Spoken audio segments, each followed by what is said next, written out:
you should take some time away from Cambridge. But it wouldn't help me, even if I went on one of these travel grants he suggested.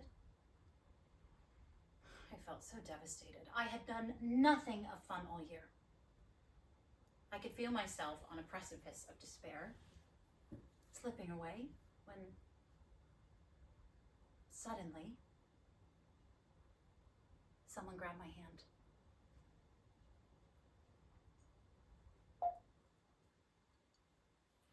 Chekhov.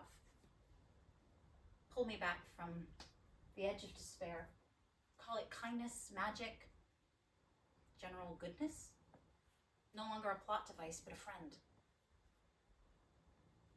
And suddenly I was doing all the things I should have done in Cambridge the entire year. I was going to Mayballs. I was frolicking, not with penises, but you know the vibe. And I was picnicking and being normal for the first time in such a long time. And I did confide in Chekhov and some of his other monk friends. Not too much. I had learned my lesson, but I did tell them one story. I told them about how I had been exhausted while I was dating Poseidon, so exhausted from some play rehearsal, and I had crawled into his flat, gotten on the couch and wrapped myself up with a blanket, and asked him to get me a cup of tea. And I just remember his expression, staring at me, disgusted. And he told me if I kept looking so disheveled in front of him, he'd want to become a monk. I just remember Chekhov's reaction was so empathetic, so normal. Ugh, he said, ugh, because you know what? It had been ugh. I realized I had been approaching dating like visiting museums.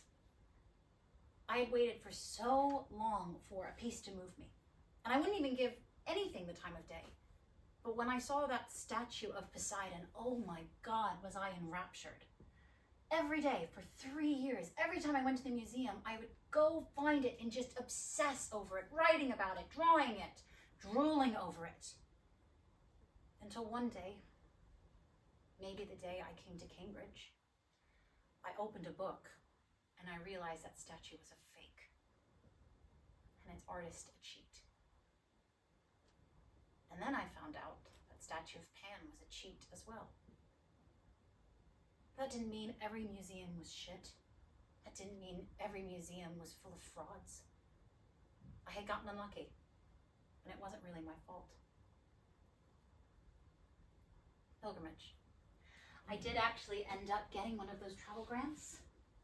And where could I go but Roma, the seat of monasticism, perfect for a monk student like me. But when I was there, I felt myself kind of confused. I remember wandering around the most beautiful architecture in the world, feeling disappointed. It was all Renaissance, new.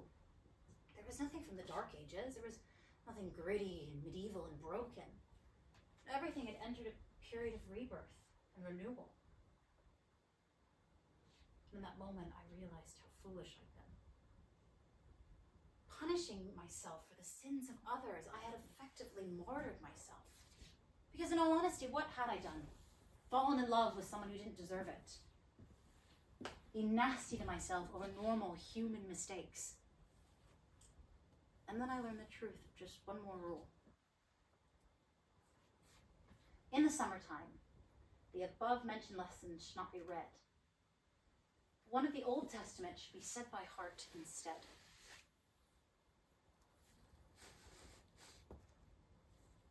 It is impossible to truly lose yourself, especially if you listen to your heart. And walking around that beautiful cathedral, St. Peter's Basilica, I realized I needed to step out of my own self-imposed dark ages and enter into a personal renaissance of